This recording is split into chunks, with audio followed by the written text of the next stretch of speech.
In this video, I'm going to show you how to export an assembly file to the Nest tool, in particular for use with a laser cutter.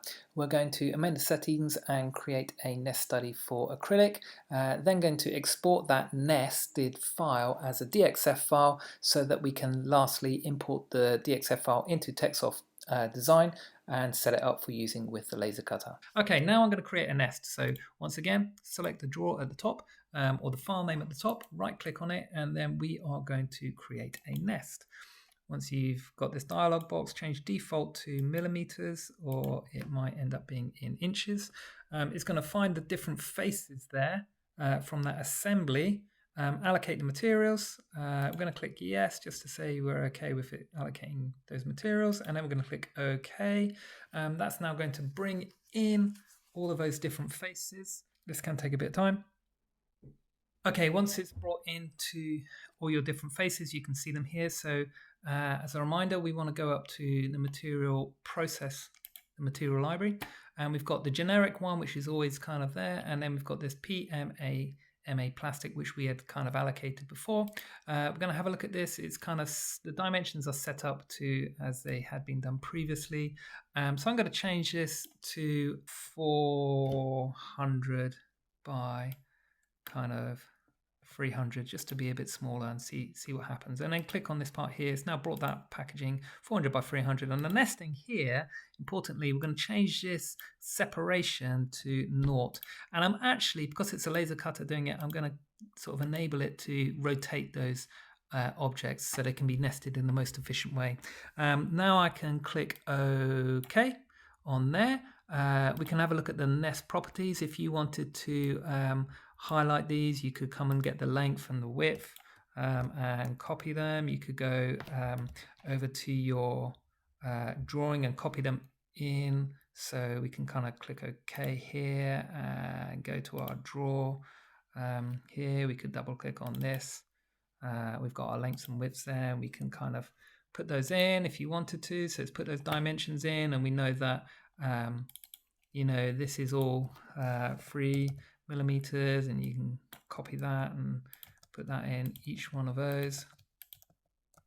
So there's my cutting list as well. And then back on your nest over here, so we know that the nest properties are all fine. We've taken the data that we wanted from there. We're going to create a nest study, and we want to include all of those different shapes, and we can just go with OK. That's now processed it. There it is. Sort of allocated it in the best possible way for cutting that out. It only needed up to kind of 200 millimeters by 300, which is really great. Kind of roughly just over a piece of A4 paper. Okay, so now I'm to be able to use this, I want to right click on it and I want to export it. So we're going to export it under my drawer, assembly, sheet 1 as a DXF file, and we can save that. Okay, now it's going to give me some options here. Now I did try a custom configuration, but actually the default is absolutely fine. So I'm going to click OK for the default, and I'm going to show you important, all this kind of the layers on our 2D design, all the important stuff's on 0 different layers. So we'll have a little look at that in a minute. So now that is exported, I'm going to open up Techsoft Design v3. Let's just open that up. Okay, great. So it may be that you want to set this up for the size of the acrylic. We could do that. So on sometimes big sheets of acrylic, we can put it on user defined.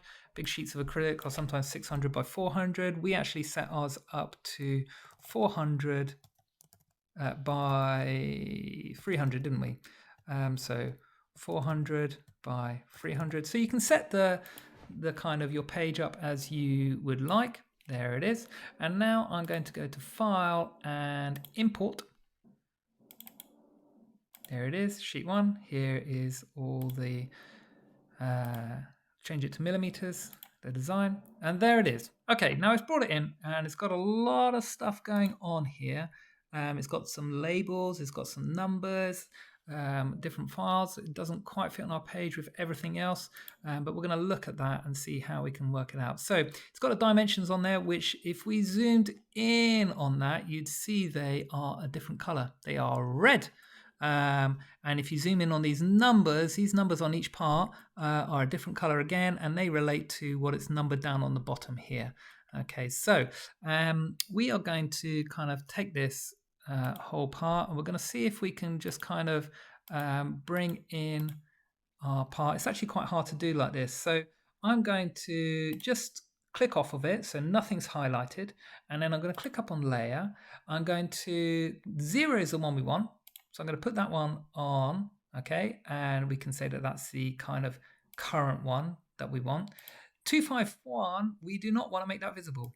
That's got all the other stuff on it that we don't want, okay, and it probably has nothing on layer 1, 2, and 3. So if I click OK now, there we go. We've just got the information that we want, and we want to make sure it's included. Now we haven't ungrouped everything, so you can't just select any one of these files yet.